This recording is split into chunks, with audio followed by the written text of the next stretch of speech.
Welcome to Elixir Wizards, a podcast where we talk with software developers from around the world about the Elixir language and other modern web technologies. My name is Justice Epen, and I'll be your host today. I'm a developer at SmartLogic, a Baltimore-based consulting company that has been building custom web and mobile software applications since 2005. From the SmartLogic team today, we have myself, Justice Epen, and my intrepid, indomitable co-host, Eric Ostrich. Say hi, Eric. Howdy. Our theme this season on Elixir Wizards is working with Elixir. And we'll be talking with our guests about performance, functional programming, and today, especially hiring and training. We're blessed to be joined today by our fearless leader and comrade, Director of Development of Operations here at SmartLogic, Dan Ivovich. Hey, everybody. It's good to be here. Dan, we're so glad to have you back on the show. You've been a guest a number of times now, and you've co-hosted the show at least a couple of times. And so everybody knows who you are from the podcast and from ElixirConf. So our first question of the day is, can you explain what was going through your head when you hired Eric? So that's actually pretty funny because Eric's the one person who works for me who I didn't hire. Eric started right around the same time I did. So really the better question, Justice, is what was going through my head when I agreed to hire you?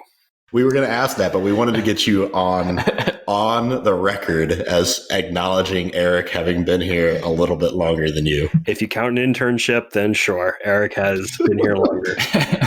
Eric also predicted that you would reference the internship. Eric's a smart guy. It's why he still works for me. Unlike some other people on this call. Just kidding. No. But seriously, we're super glad to have you on the show. Can you talk maybe just a little bit about your role here at SmartLogic so people know what it means to be the Director of Development Operations? Sure. So, I'm, the team lead, probably the simplest way of putting it, oversee, the entire development staff, kind of our project management, making sure that we're executing on contracts and, removing obstacles so the developers can do their best work, ensuring that the operations run smoothly. All right. So our first question about recruiting and hiring. So how do we go about recruiting new employees? We try to be members of the community, conferences, meetups, job postings. Generally speaking, when we have an opening, and we're kind of always collecting resumes, we're generally able to find somebody pretty quickly. We've been fortunate in that regard. Baltimore is a great place. We've mostly been able to find the people local who we need. And what do you think is the biggest challenge specifically with recruiting Elixir developers? Well, there definitely just aren't as many, compared to JavaScript or Java or Ruby, Python. It's definitely more niche. It's just starting out. It's definitely growing, and it feels exciting, like becoming a Ruby developer did back far too long ago when I became a Ruby developer. But compared to other languages, there just aren't that many developers who are going to come in the door with a wealth of Elixir knowledge, especially, in Baltimore specifically, or, a small pool of people who might be willing to move to Baltimore. And I suppose for context, we've been developing an Elixir here at SmartLogic now 3 years at least. I got here 3 years ago. 4 years, I think. 4 years. Yeah, it's about that. 2015, I think we started. And Elixir was first released 8 years ago? I think 2012, 2011. 2012. So, I mean, most of, certainly the entire time we've had a stable Elixir build. SmartLogic has been building in Elixir. Very cool. And can you talk a little bit about this recruiting challenge? Are we hiring developers who already know Elixir? Generally, we're not. I think we've really only hired developers who have an interest in it and have maybe played around with it a little bit. I don't know that we've hired anyone who came in the door with, professional paid Elixir experience. So, we have to train them up. That's generally immersion in projects that are ongoing. That's through pairing, participating in code reviews. We definitely encourage a lot of reading, tutorials, self-study. Everybody learns differently, so we try to be flexible to that. And I mean, for example, you trained me in Elixir, and I won't answer this question, but I just am curious, have you noticed what are, generally speaking, the big sticking points for folks when they're picking up Elixir coming from a language maybe like Ruby? Well, I think functional languages, are a change for someone who was, trained and kind of raised on object-oriented languages. But we find that mastery of any language, the kind of underlying fundamentals are really the same. And especially if you've worked on a modern web app framework, Rails, Django, even, Microsoft MVC.net, the way that you structure an application there translates pretty well into Phoenix. So someone can come in, especially if they know Ruby, see a relatively familiar syntax and understand how the parts are connected. Will they be able to immediately work with Ecto? Will they understand how data is flowing through the system, how changes are being committed to the database? Not as much, but they'll have so much of the structure from the start. I think we've found that Rails developers pick up Elixir really well, and there's certainly a lot of Rails developers out there. And do we hire locally, remote, or both? So traditionally locally, a year ago, I probably would have said only local. And then our remote employees have always kind of worked in Baltimore first. We have started to bring on remote first developers. We're just trying to grow and growing with the times and growing for where the expertise is. And I would say so far it's gone pretty well, but we're definitely cautious about it. The way we communicate, the level of service we provide to our clients is important. So I think there's a lot more to why we would or wouldn't hire a remote employee than just raw programming Elixir skill. And there's a lot of other factors clearly that go into making a hire decision besides whether or not someone knows Elixir. And can you talk a little bit about our stack here? Obviously, Eric and I know, but I bet people are curious if we're working exclusively in Elixir or if we're cross-training on different languages. Yeah, I think the last time I pulled the numbers, we were at like 13 of 14 or 13 of 15 new projects were all Elixir-based instead of Rails-based. We've been a Rails shop since just before I started, like 8.5 years ago. So we were kind of like in the midst of some of our first big Rails projects right when I walked through the door. We're clearly still supporting a lot of that work. We do a lot of recurring work for our clients. We'll take on new Rails work. We'll take on new Ruby work. Whatever we think is the best fit for the client, whatever the client already has. So the team's definitely very capable of handling Ruby or Elixir. And then we've also started to do, well, not even just started, we've been doing it for a long time now, React and React Native. So a lot of the team is also very versed in JavaScript for all that kind of front end and mobile development. I got to write some Rust this year. So, yeah, Rust. We've done some Go. We've done some Python. We've done a lot of Bash. Whatever we need to do, we'll pull it in. You get a group of smart people. I'm not worried about anything I would throw at the team. All right. So we just hired a new person. What's the onboarding like? Yeah, I think, like I said, knowing Elixir isn't what's most important to me. Knowing something really well, I think, is what's important, because you got to have skills that you can kind of translate into what you're coming into. And this is assuming we're hiring somebody who's not a junior, someone we're expecting to be able to hit the ground running pretty quickly. Because I think that's probably the more interesting scenario. Any junior developer can learn anything given the right time and tools. So I think, onboarding here, making sure we explain the product, the nouns and actions inside our product, that just makes a code base way more readable if you understand what the point of a product is. So ensuring that we do that well, I think, is really crucial to somebody getting up to speed on a project, well. And then some of the things we do anyway, just to make sure a project's running smoothly, really clear, well-defined stories in the backlog, clear understanding of what work needs to be done, what the highest priority things are. If that's not clear, you're setting up a new employee for failure. And then pairing, just working with somebody, encouraging, talk out loud, think out loud. Clearly you talk out loud. Just ensuring that the thought process is being conveyed so that somebody can get up to speed. And then the mechanics of the language, I think will flow, and you can get those from reading a book or going through some tutorials, doing some small exercises. So I think from our standpoint, what's most important that we do is give them a good ground to stand on. And then because we hire smart people, I know they can pick up the language itself. And could you talk a little bit about the ongoing professional development that we do here? What sort of support do we offer developers who have been on the team for some time? We definitely encourage speaking, internally at lunch. We've done internal conferences before. We're pretty prolific on the blog, or at least Eric is very prolific on the blog. Open source time, podcasts. Clearly, we support podcasting. We've done Twitch streaming. And then I don't think we've ever said no to a request for a book to be bought. So, whatever we need. We've done subscriptions to various video services. Like I said kind of earlier, I know everyone learns differently, so I'm definitely not trying to pigeonhole anyone into an existing curriculum. Whatever is going to work best, we try to provide the support around.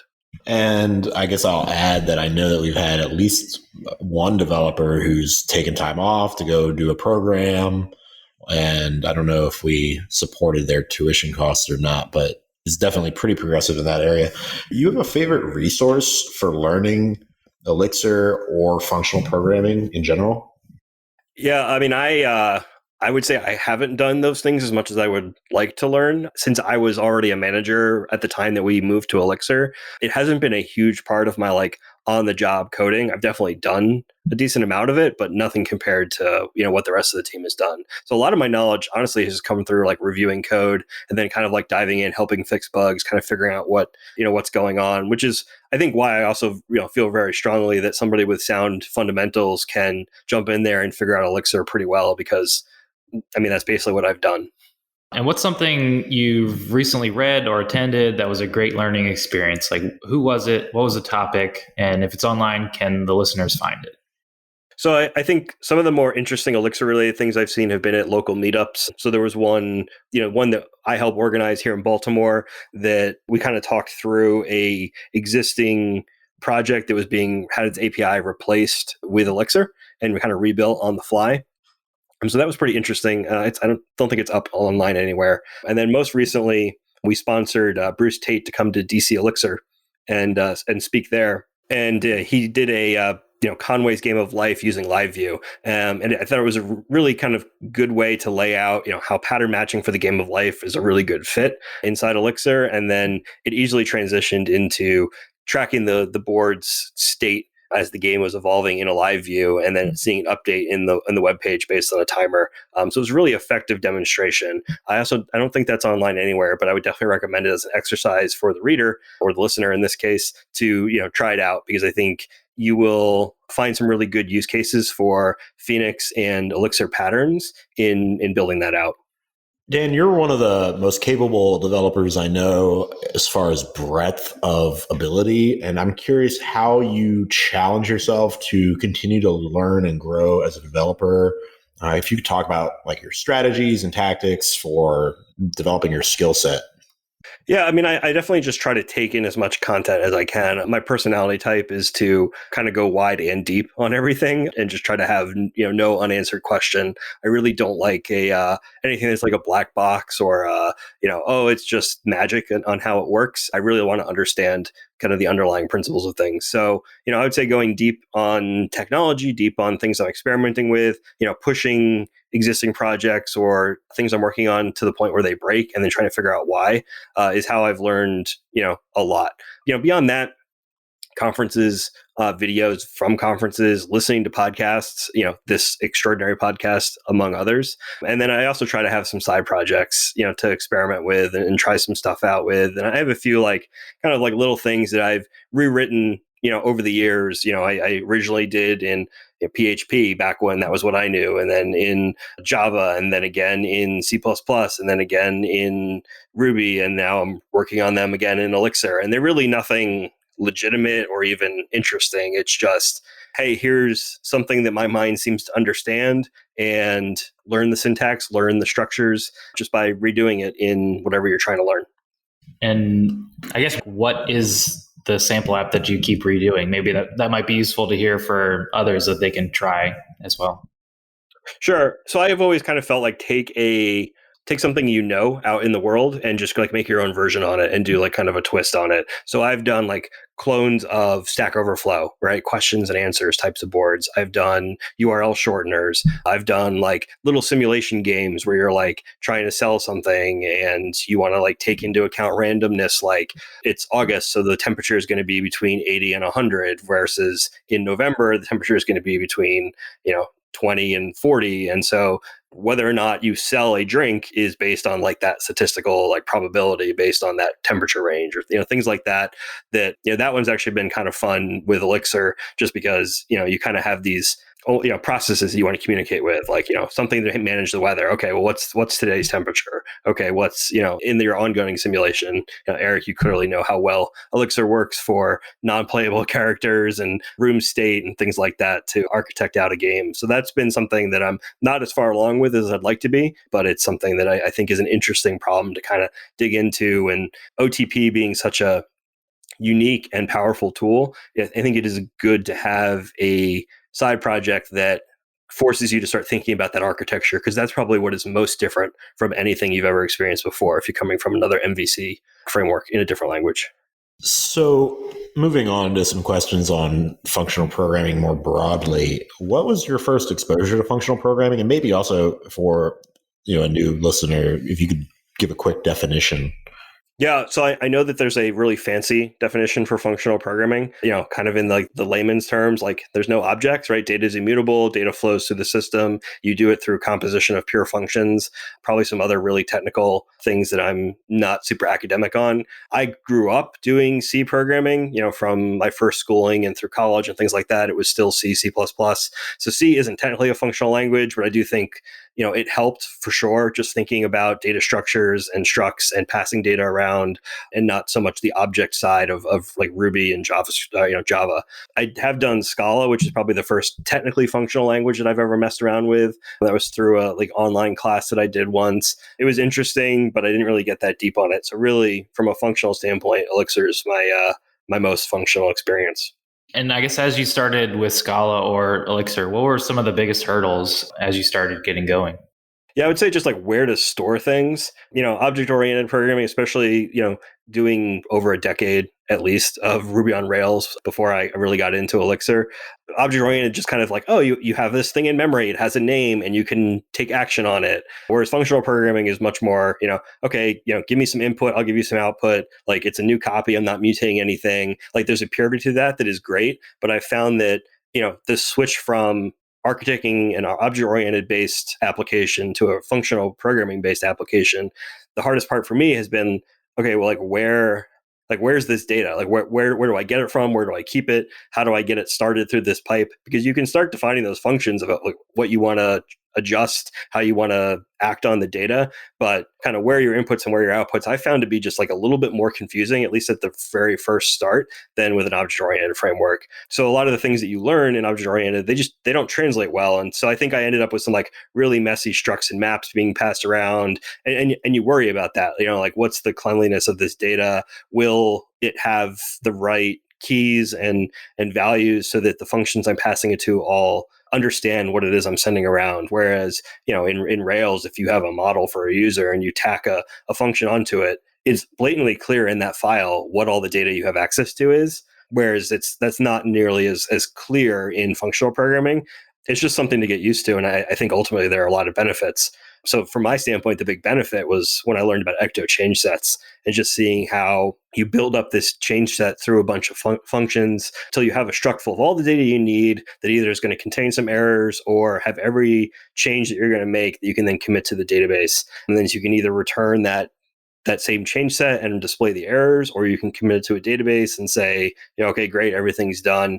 That after just being burned repeatedly by active record mutations, side effects, callbacks, things like that. When I saw that in Ecto and it clicked, I was sold. It was just like, this is the far better way to handle data-driven applications, which is most of what we do. Yeah, I think we were probably on the same call when that like click happened. or at least like it was the same week. I remember once we finally figured out change sets, and like, I don't know, this was maybe 6 months or so in, I guess, when it finally clicked, and I was like, I can never go back. Yeah.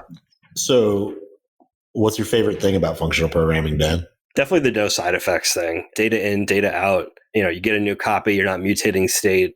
The pureness of functions and functional programming is really what I like the most. Yeah, I guess to throw another story on that, sort of probably around the same time when we did the change sets, like I remember writing some functions that were what you might consider a Rails model, and like it was taking input and like doing stuff and then like returning it, right?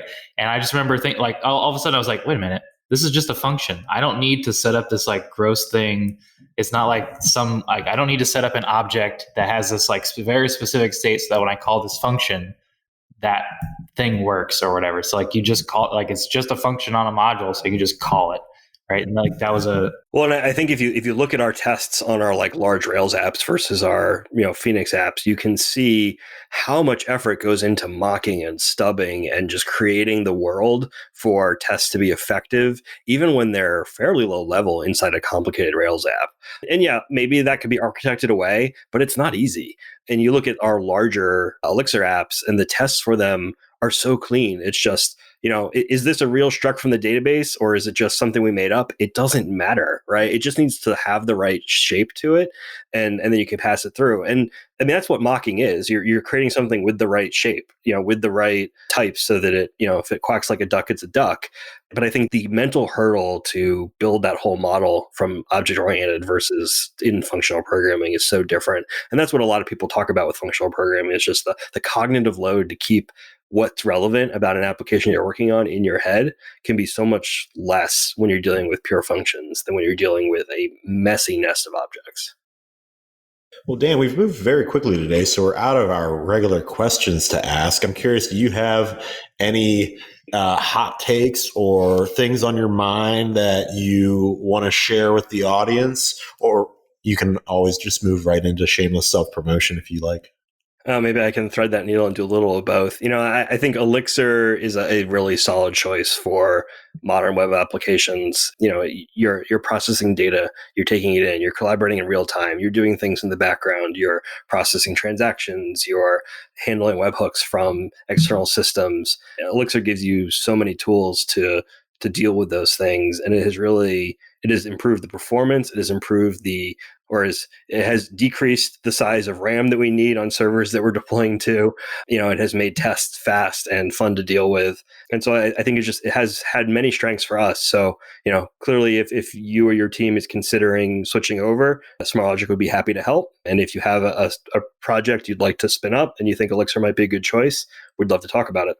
That's great, Dan. And I suppose I will add, since it came up yesterday in our all hands, that we are looking for suggestions from the community for open source projects that need to be built.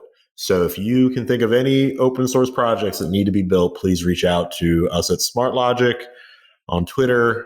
Our email addresses, I'm justice@smartlogic.io. Dan is Dan at smartlogic.io. Eric is Eric at smartlogic.io. We're very original in our email scheme. Well, it makes it easy to remember. So we'd love to hear from the audience and anyone that's using Elixir in real life. This has been a conversation with Dan Ivovich of SmartLogic. My name is Justice Epen. I am joined by my co-host, Eric Ostrich. This has been another episode of Elixir Wizards. Hit that subscribe button and join us next week for another episode of Elixir Wizards.